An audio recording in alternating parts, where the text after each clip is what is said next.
आप सभी को प्रणाम। मैं राजन सिंह। आज आपको जो जानकारी दी जाएगी वह सैतवाल मल क्षत्रिय समाज के बारे में होगी, जो पड़रौना के गहरवाड़ क्षत्रिय हैं उनके बारे में होगी। सैतवाल मल राजपूत संघ के अंतर्गत आने वाले गहरवाड़ उर्फ रायकर परिवार अपना वंश कन्नौज के राजा जयचंद के परिवार से मानते हैं। सन 1194 ईस्वी में मोहम्मद गौरी के हाथों से पराजय और जयचंद की मृत्यु के पश्चात मणिकचंद बनारस की तरफ पलायन के लिए मजबूर हो गए। वह इस तरफ आकर इलाहाबाद के दक्षिण में विंध्याचल की पहाड़ियों की तलहटी में बसे, जो वर्तमान कंतित राज है। मणिकचंद्र के 4 पुत्र तलदेव, अलदेव, लक्ष्मणदेव और प्रेमजीत थे। अलदेव की पीढ़ी में राजा गुदान, जिन्हें गदन भी कहा जाता है, गुदान देव हुए, जिन्होंने सन 1401 ईस्वी में कंतित विजय राज की स्थापना की।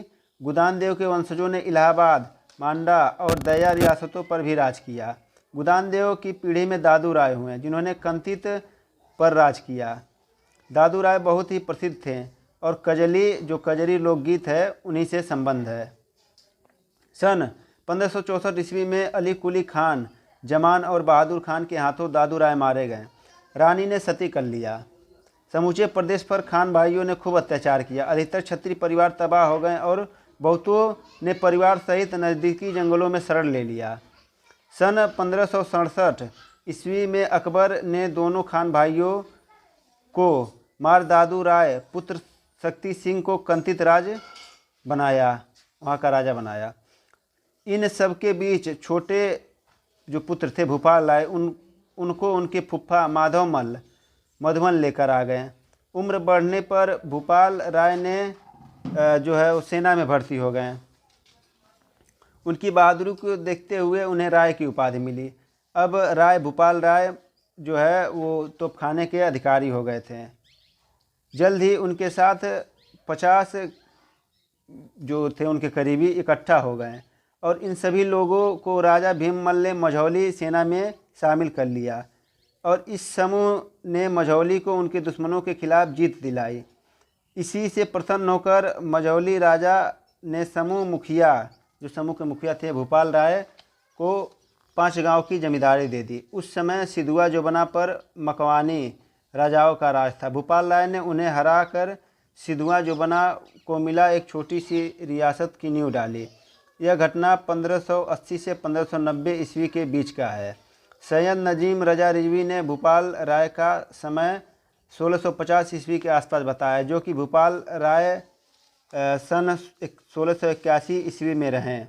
पड़रौना परिवार में भूपाल राय के बाद राय जगत राय, राय वासुदेव राय, राय वनमाल राय, राय हरिहर राय और राय नत्थ राय हुए। नत्थ राय सन 1681 ईस्वी में औरंगजेब के राज्यसभा में उपस्थित थे और उन्होंने ही सन 1686 ईस्वी में पड़रौना को राष्ट्रीय संपत्ति या रियासत का दर्जा दिलवाया। उन्हें उस समय कुल 33 गांव की जमींदारी मिली, जिनकी सालाना आय 5500 रुपये थी। नत्थ राय के पुत्र भूप नारायण राय थे, जिन्होंने पड़रौना की जमींदारी सन 1760 ईस्वी तक संभाली। इनके समय पड़रौना की जमींदारी और बढ़ गई जब मझौली राज ने रामदत्त राय, जो भूप नारायण राय के भतीजे थे, उनकी वीरता से प्रसन्न होकर पड़रौना को कुल 12 गांव उपहार स्वरूप दे दिया। रामदत्त राय मुगल सेना को हराने में मझौली राज की मदद करते हुए वीरगति को प्राप्त हुए थे। सन 1760 से 1795 ईस्वी तक गिनू राय पड़रौना के जमींदार थे। इन्होंने अपने मित्र फतेह शाही हुसैनपुर जिला शाहबाद बिहार के जो थे ईस्ट इंडिया कंपनी के खिलाफ छेड़ी लड़ाई 1765 से 1785 ईस्वी में सहायता की। इस लड़ाई में फतेह शाही के रिश्तेदार बनारस के चेत सिंह भी शामिल थे। सन 1790 ईस्वी में कंपनी ने बनारस की रियासत जब्त कर ली और फतेह शाही की रियासत उनके पटीदार को सौंप हथवा राज की उपाधि दी।